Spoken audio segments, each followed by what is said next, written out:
Hello students, now here I am discussing the second last portion of the chapter electricity. The title of the particular description is heating effect of electric current. ठीक है, इस particular portion का जो topic है वो heating effect of electric current है। यहाँ पे हम पढ़ने वाले हैं Joule's law of heating effect. ठीक है, अब सबसे पहले heating effect of electric current क्या होता है तो मैं इसके लिए आपको बता दूँ। आपने चैप्टर पूरा पढ़ लिया, मैंने आपको बता दिया कि जो बैटरी होती है उसके दो टर्मिनल होते हैं, positive terminal, negative terminal. Negative terminal से इलेक्ट्रॉन्स लगातार फ्लो होते हैं। ठीक है, ये फ्लो इसलिए होता है क्योंकि दोनों टर्मिनल में इलेक्ट्रॉन्स का जो कंसंट्रेशन होता है, अमाउंट होता है, सिंपल लैंग्वेज में वो डिफरेंट होता है। तो इट्स ऑब्वियस कि electrons will flow from one terminal to another, और ये जो डिफरेंस ऑफ इलेक्ट्रॉन्स रहता है इसी को हम पोटेंशियल डिफरेंस के नाम से जानते हैं। यदि आपको समझ में नहीं आ रहा है तो आप मेरे प्रीवियस ऑडियो देख लीजिए इस चैप्टर के, यू विल गेट ऑल। ठीक है, नाउ हियर क्या होता है कि ये जब इलेक्ट्रॉन्स फ्लो करते हैं, ठीक है, तो जब ये इलेक्ट्रॉन्स फ्लो कर रहे हैं तो यहाँ पे जो इस करंट को मेंटेन करने के लिए या इस चार्ज को मेंटेन करने के लिए, फ्लो ऑफ चार्ज को मेंटेन करने के लिए जो हमारा सोर्स ऑफ एनर्जी है, ठीक है, उसको अपनी एनर्जी बर्न आउट करनी पड़ेगी भाई। इसलिए तो जब हम यूज़ करते हैं किसी भी, जैसे हम बैटरी कोई for a long period of time use करते हैं तो वो अल्टीमेटली तो ख़त्म हो जा रही है क्योंकि उसकी एनर्जी पूरी ख़त्म हो जा रही है। ठीक है, इसमें से कुछ अमाउंट ऑफ एनर्जी है वो यूज़फुल वर्क में कन्वर्ट हो जाता है। ठीक है, सारा अमाउंट ऑफ एनर्जी लॉस नहीं होता है कि वो ख़राब हो गया, चला गया सराउंडिंग्स में। Some amount of energy it is getting converted to the useful work. जैसे एग्जांपल मैं आपको दे रही हूँ कि जैसे हमने पंखे का स्विच ऑन किया तो वहाँ पे जैसे ही हमने फ़ैन को ऑन किया तो फ़ैन की जो जो एनर्जी है, पोटेंशियल एनर्जी, वो किस में कन्वर्ट होती है, काइनेटिक एनर्जी में, है ना। तो सोर्स ऑफ हमें एनर्जी तो किसी सोर्स से ही मिल रही है ना, वो पोटेंशियल ही है जो एनर्जी में कन्वर्ट हो जा रहा है आगे जाके। ठीक है, तो ये जो एनर्जी है ये ब्लेड्स को, पंखे की ब्लेड को घुमाने के लिए काम में आ रही है। लेकिन पंखा चलते चलते या कोई भी गैजेट हमारा जब हम चलाते हैं उसको for a longer period of time तो वो क्या हो जाता है, वो हीट अप हो जाता है। वैसे ही पंखा भी गर्म हो जाता है। अब जब पंखा गर्म हो जाता है तो इसका मतलब कि एनर्जी का कुछ फॉर्म तो हमने यूज़फुल वर्क में कन्वर्ट कर दिया, लेकिन कुछ जो फॉर्म है वो हीट एनर्जी के फॉर्म में क्या हो गया, डेसिपेटेड आउट हो गया। डेसिपेटेड मतलब बाहर निकल गया। क्या हो गया, बाहर निकल गया। ठीक है, ये इफ़ेक्ट सारे अप्लाइंसेस में तो हम यूज़ नहीं करते। हमको सारे अप्लाइंसेस में हमको हीटिंग इफ़ेक्ट की ज़रूरत नहीं पड़ती कि उनकी गर्मी की हमको कुछ ज़रूरत पड़े। इस इफ़ेक्ट का यूज़ हम कहाँ करते हैं, जैसे हमारी जो आयरन है, अवन है, अवन में तो खैर हम IR रेडिएशन का यूज़ करते हैं। जैसे इलेक्ट्रिक आयरन है या हीटर है ना, तो इसमें क्या करते हैं, जो सोर्स ऑफ एनर्जी से जो हम एनर्जी ले रहे हैं, that energy is actually maximum part of that energy is being converted to the heat. हम किस में कन्वर्ट कर देते हैं, टू द हीट। तो इसी को बोलते हैं heating effect of electric current. अब कितनी हीट होती है, how do we calculate the amount of heat produced in any electrical appliances, that we can solve by one derivation, that we can derive by one derivation, जो मैं यहाँ पे आगे discuss कर रही हूँ। सबसे पहले हम 9th क्लास के कंसेप्ट में जाएंगे। यदि आपको याद होगा तो power is equal to work done upon time होता है। ठीक है, अब पीछे मैंने डिस्कस किया है आपको जब मैंने पोटेंशियल पढ़ाया है, when I taught the potential, कि V is equal to W upon Q। Please ध्यान रखिए दो चीज़, ये वाले फॉर्मूले यहाँ नहीं दिए हुए बुक में। ठीक है, वो आपको जब टीचर बताएगा तभी आपको समझ में आएगा। तो पहला फॉर्मूला मैंने क्या बताया आपको, जो 9th का आपका पढ़ा हुआ है, P is equal to W upon T, work done upon time. ठीक है, और एक और आपका मैंने फॉर्मूला बताया जो V इज़ इक्वल टू होता है, वो होता है आपका W बाई Q। तो यदि मुझे W फाइंड आउट करना है तो ऑब्वियसली V इंटू Q होगा, obviously it will be V into Q। ठीक है, तो इन्होंने क्या किया है, पावर पुट किया है यहाँ पे। आप देखो, power is equal to V into Q upon T।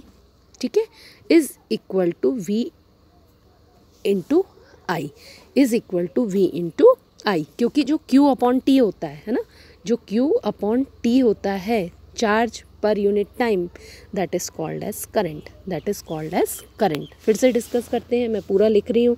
ठीक है, आराम से लिख रही हूँ ताकि आप इसको लिख सको, नोट डाउन कर सके, है ना। Power is equal to work done upon time. ठीक है, V is equal to W upon Q। ठीक है, therefore W is equal to V into Q, ठीक है। सो अब पावर में पुट करेंगे, power is equal to V into Q upon T, V into Q upon T, ठीक है। इतना हो गया, डन। थोड़ी देर पॉज कर लेते हैं। Power is equal to W upon T, V is equal to W upon Q, W is equal to V into Q. So power is equal to V into Q upon T. This is done. Now let's move further. अब मैं Q upon T की जगह, मतलब मेरा जो Q upon T है इसकी जगह मैं I पुट करूँगी। क्या पुट करूँगी? I पुट करूँगी। Okay, done. मैं यहाँ पे भी आपको बिल्कुल अच्छे से और एक और बार लिख के बताऊँ ताकि आप किसी भी तरह से कंफ्यूज ना हो। Power is equal to work done upon time, ठीक है। Work done is equal to V into Q, ये पोटेंशियल की डेफिनेशन से मैं बता चुकी हूँ पहले ही, है ना। तो power is equal to V into Q upon T, ठीक है। Since Q upon T is equal to I, Q upon T is equal to I, therefore power is equal to V into I, क्योंकि आपने ये दोनों terms को replace कर दिया है। डन। नाउ अब क्या होता है, हमारे पास एक और फॉर्मूला है, एनर्जी इज इक्वल टू, अगर हमको एनर्जी निकालना है, energy is equal to power into time, energy is equal to power into time.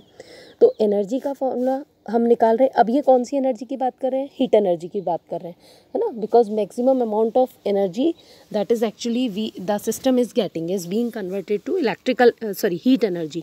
तो यहाँ पे इसलिए इन्होंने H लिख दिया है ना, ठीक है। या मैक्सिमम अमाउंट ऑफ जो वर्क डन होता है उसमें से कुछ जो लॉस होता है in the form of heat, तो that is denoted by H is equal to P। तो P is V into I into T, V into I into T, ठीक है।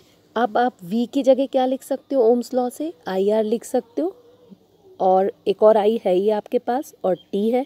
तो फाइनली फॉर्मूला क्या हो जाएगा आपका? H is equal to I square RT।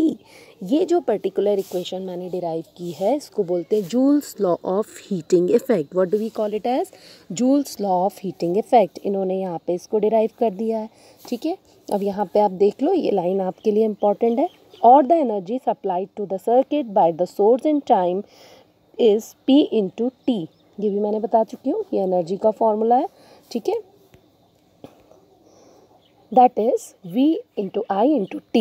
What happens to this energy expended by the source? This energy gets dissipated in the resistor as heat. Thus, for a steady amount of current I, the amount of heat produced in time T is equal to H equals to V into I into T। तो यहाँ पे हमने उसको और derive किया, हमने V की जगह IR पुट कर दिया, तो फाइनली हमारा फॉर्मूला आ गया H is equal to I square RT। इस तरह से ये कहलाता है Joule's law of heating effect. इस तरह से ये कहलाता है Joule's law of heating effect. क्या बोलते हैं हम इसको? Joule's law of heating effect. अब अकॉर्डिंग टू दिस लॉ हम देखेंगे कि this is known as Joule's law of heating.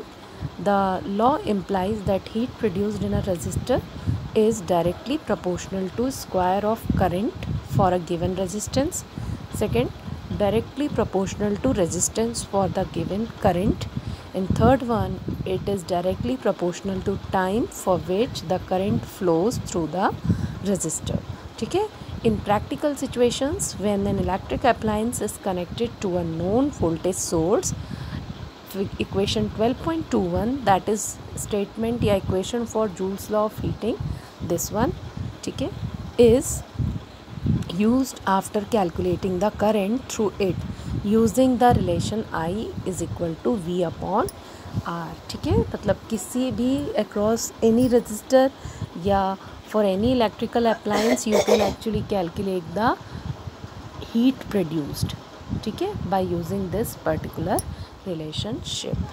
So this was all about Joule's law of heating या heating effect of electric current। ठीक है, further more I will discuss about कि how this heating effect is very useful for in our daily life या where do we use this particular law। Okay, so this I will discuss in my next audio. Thank you.